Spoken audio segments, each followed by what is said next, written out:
When interacting with a female in particular, when I see her, my mind scatters away while I'm trying to stay mindful. Would it be okay to disregard what I see and only meditate on what I hear when talking to her? Or would that be cheating and not facing the problem? I wonder what it is that you're seeing.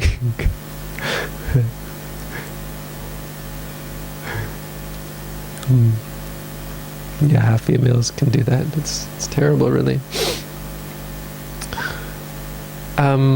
Yeah, I mean, sometimes you want to just focus on hearing instead.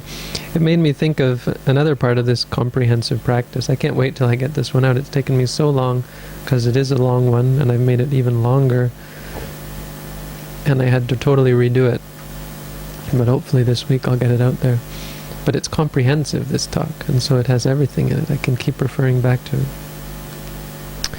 And one of the parts of the comprehensive practice, which is actually commentary on the Sabbasava Sutta, Majjhima Nikaya number 2, is sangvara, the guarding of one's faculties, which is a very important part of one's practice. So the Buddha says first that you have to see things clearly. He says the taints are to be done away with by seeing. It's not very useful in your case, is it? Because it sounds like seeing is going to just create more defilements for you. So the next thing he says is that in order to support your practice of seeing things as they are, you have to guard your senses. Because of course seeing doesn't mean looking with the eyes, it means seeing all experiences as they are. When you're unable to see certain experiences as they are, when they immediately blow you away, this is actually a hindrance in the practice. And so you should guard your senses, letting in only those things that you're now able to deal with one by one, in order to be able to observe them clearly as they are. It's no use trying to overcome, for example, not that I'm saying that, beauty, yeah, you cleared it up for me, okay. In the example of beauty, it's not possible, or it's not reasonable to expect that someone should overcome their attachment to beauty being surrounded immediately by lots and lots of beautiful things. They're going to just give up the practice. It's overwhelming for them. You have to be able to guard your senses, or you have to guard your senses until you get to the point that you're able to deal mindfully in every situation. The Buddha even said, the monk Ananda asked him, what should we do in regards to women? And he said, well, best thing is don't see women. And Ananda said, well, what should we do if we have to see women? And he said, well, then don't talk to them. And Ananda said, well, what if we have to talk to them? And the Buddha said, well, then be very, very mindful. So, I mean, it's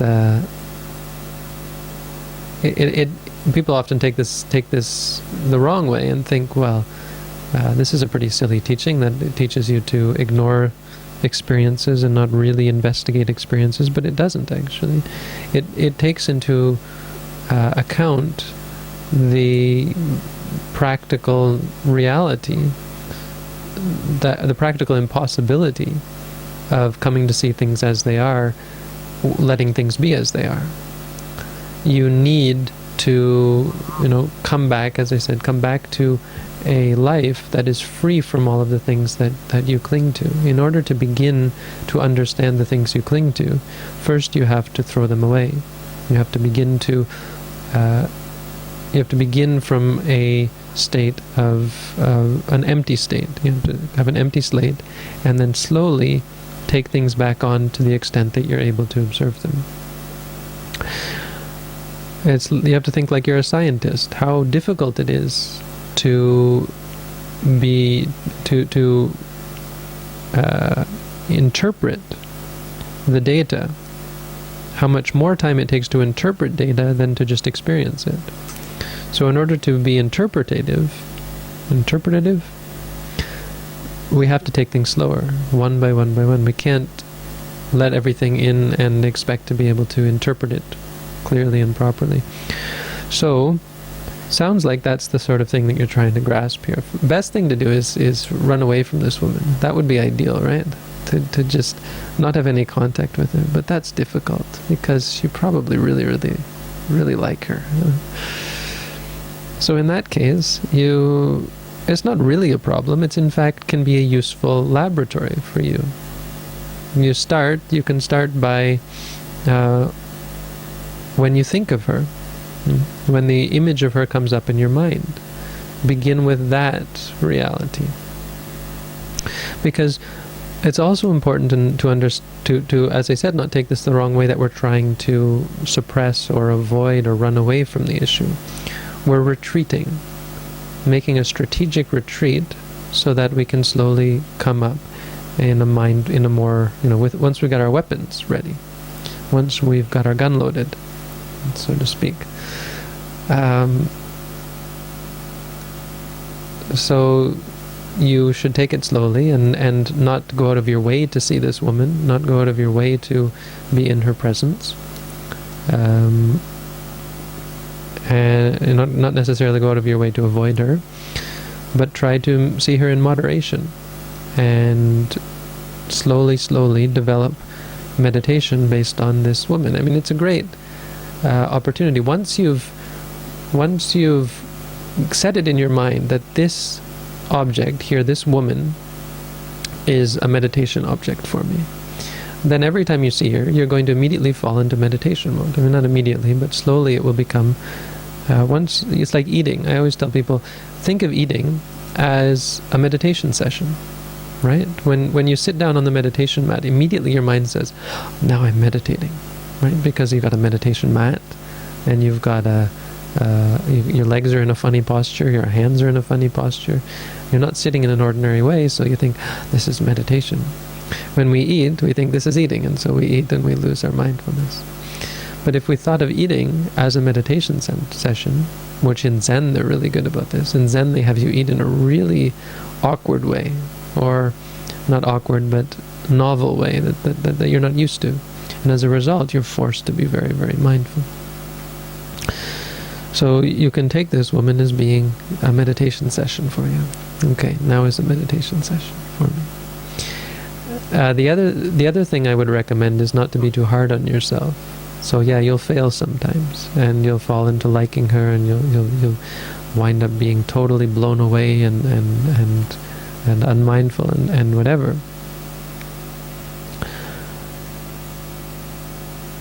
But that's an important part of your observation. You have to take that as an important part of your investigation. Your investigation has to take everything into account. If you deny yourself this, or if you react to your failures in a negative way, you'll learn nothing from them. If when you fail, this is why there's those sayings out there that if you never fail, you never learn, or something like that, or we learn from our mistakes.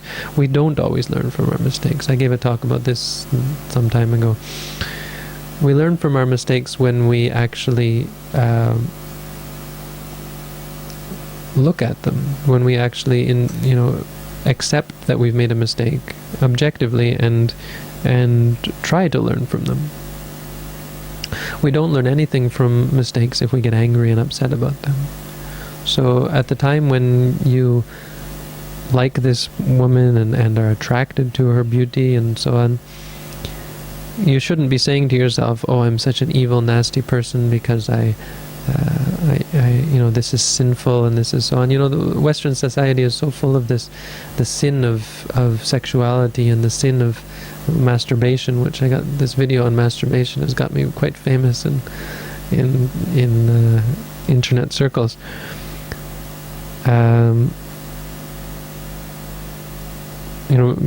Because this is an issue that masturbation, for example, is an issue that people feel utterly wretched about. They feel horribly guilty, like they've committed some cardinal sin by doing something that they actually like doing, right? By doing something that actually they think, or that deep down their heart says, this is good, this is pleasant. So how can you lie to yourself in that way? If you still enjoy it, how can you say it's bad? And so this is what's led many Hindu gurus to take people the other way. And even there was this big Zen book that I showed you yesterday. This guy, he talks about how his teacher was someone who along this line taught people to find liberation through sexuality. Tantric Buddhism and so on even exists. But all these Hindu gurus who say, these Westerners are so sexually repressed, so he puts them together and tells them to have group orgies. We don't do this because that's also not, because it's reacting. It's reacting to things as being positive. Reacting to things as being negative is no good. Reacting to things as being positive is also a cause for the cultivation of habitual tendencies, which are only going to create further and further expectations and clinging and craving and disappointment and depression and sadness and dissatisfaction when you're not able to obtain the objects of your desire. So it's important to not let yourself, but to accept when you make mistakes and to see the experience of making a mistake as it is. When you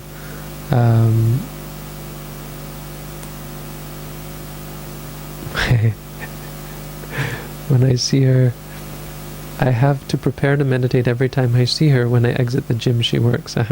Yes, so we can all get kind of a picture of what the problem is here.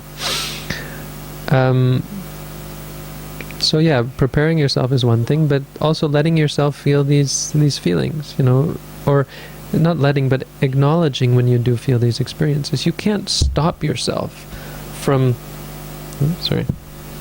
you can't stop yourself from experiencing them. Once you've experienced lust and desire, you've experienced it. You can't change that in retrospect. And yet that's what we try to do. We pretend that it's not there, and so we say we're repressing it. We're actually not repressing it. We're reacting to it negatively, which totally nullifies any benefit, any learning that might have come from the experience. So at the time when you're attracted to someone, it can be the case where she's married, and so you feel guilty because she's she's untouchable or so on. It can be that you're married, or you're in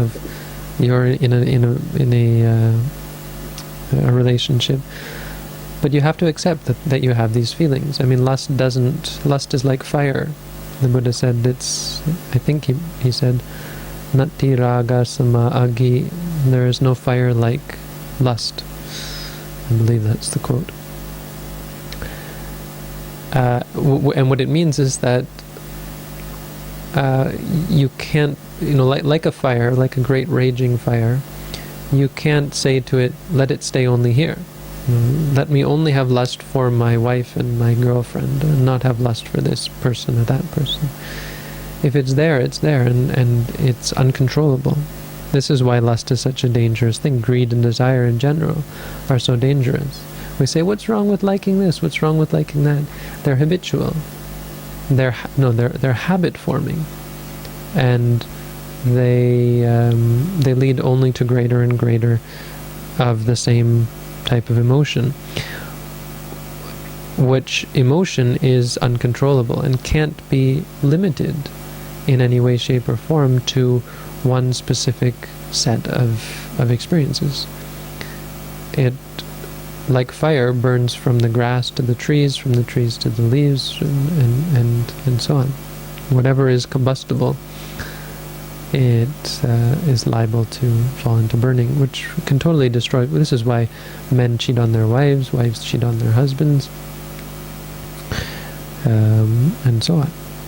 Why we steal, why we cheat, because the cultivation of lust is not something that can be controlled. Once you cultivate it, it's there, and it's like a fire, something that you can't contain.